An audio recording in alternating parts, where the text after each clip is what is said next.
Hi guys, so maybe you heard that real estate can be a good investment, which is why you want to buy your first home. Well, stop. Don't buy your first home yet because you need to prepare accordingly. Now, this can be one of the biggest investments that you will make in your life. So you can't leave anything to chance, which is why I want to help you avoid those mistakes that can make this big investment into one bad investment decision. So in this video, I just want to share with you how you can buy your first home the right way. So let's start. So you really need to get ready to buy your first home. Kailangan to pinaplano ng maayos kasi hindi to basta-basta ginagawa. You could be making either the best investment in terms of returns or the worst investment, meaning malulugi ka, pwedeng maubos pera mo, pwedeng ma-foreclose pa nga yung property. So, which would you rather choose? Having a good investment, maybe the best investment that you will make, or the worst investment? So, let me share with you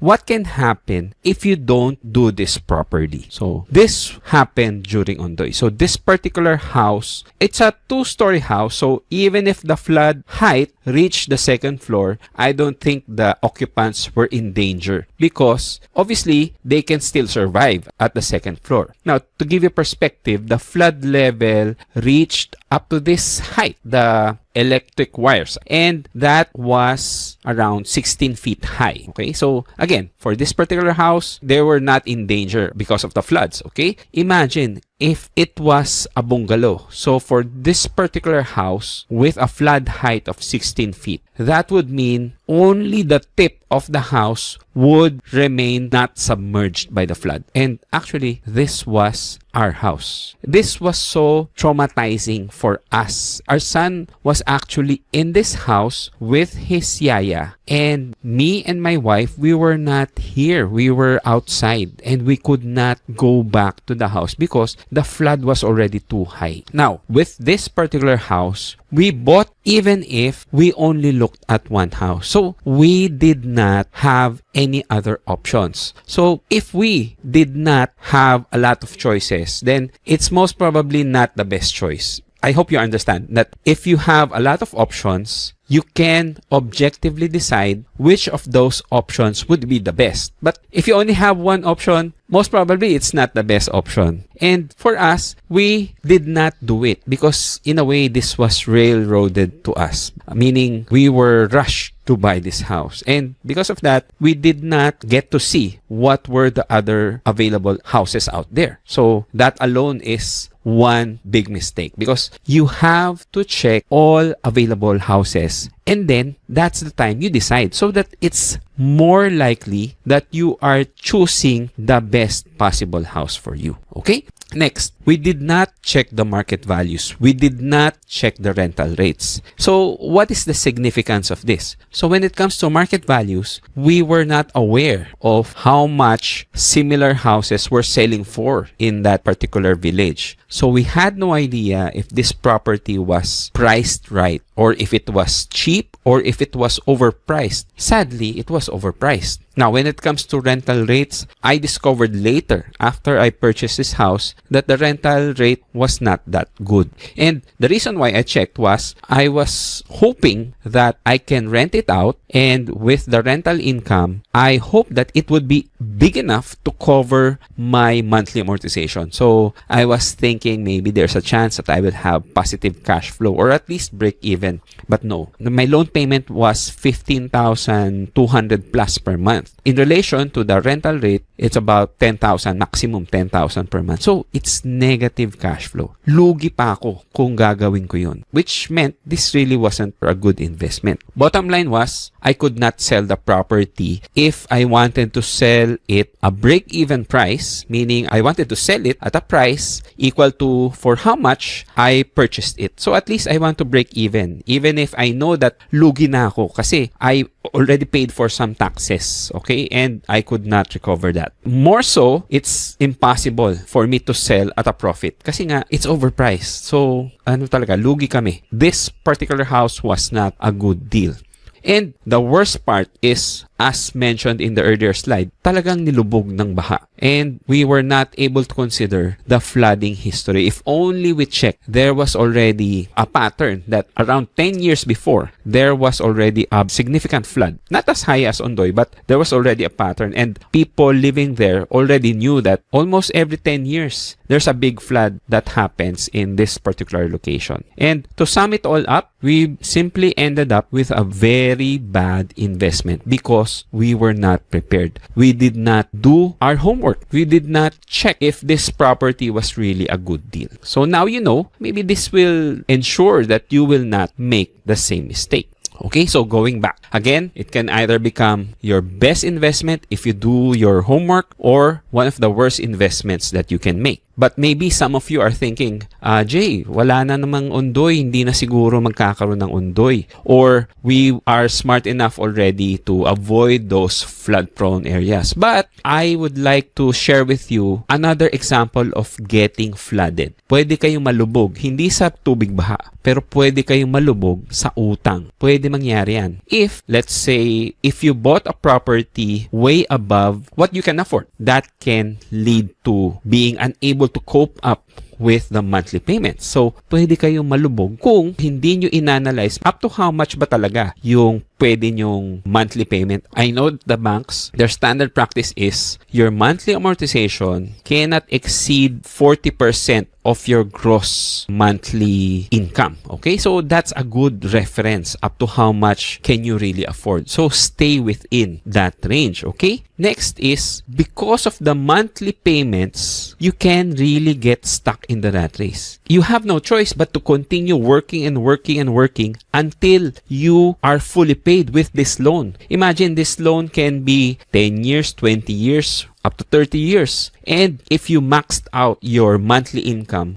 you have to continue working and working. And you can get stuck. Now, what can be worse would be if something bad happens. If something will drain your financial capacity, then you can even end up facing foreclosure down the road. So now that's the worst that can happen.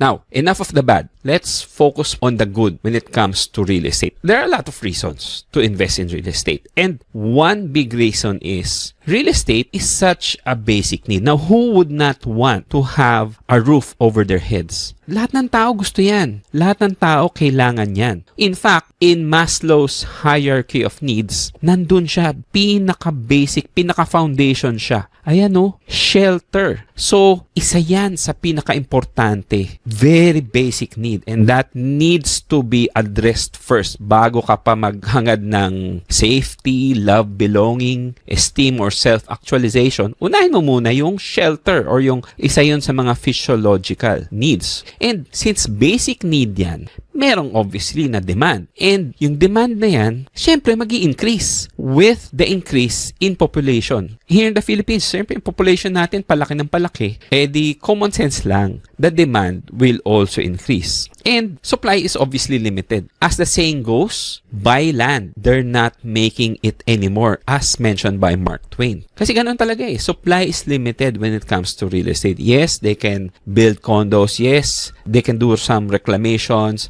But very limited pa rin yun. So, supply of real estate is very limited. Basic economics. Demand is high, supply is low. Ano mangyayari? Tataas ang value. Magi-increase ang price ng real estate. So, that is one big opportunity if you do it properly. Kasi kahit ano pang sabihin mo, if you don't do it properly, bumili ka dun sa binabaha, wala rin, di ba? So, you still have to do it the right way, even if real estate has this advantage. And speaking of advantages, marami pang big advantages ang real estate over other forms of investments like paper assets. So let's discuss. Ano ba ang advantage ng real estate versus paper assets? Ano ba yung paper assets? Stocks, mutual funds, and other kinds of paper assets. So in terms of leverage, ano ba yung leverage? Let's say you want to buy a property that's worth 1 million pesos. You don't need 1 million pesos to buy that. Maybe you only give 20% down payment and the rest would be covered by a loan. Now, that's what you call leverage. So, you can buy the whole 1 million worth of property with only the 20% down payment. Now, let's say you want to buy 1 million worth of stocks. Can you loan 80% from the bank? As far as I know, walang bankong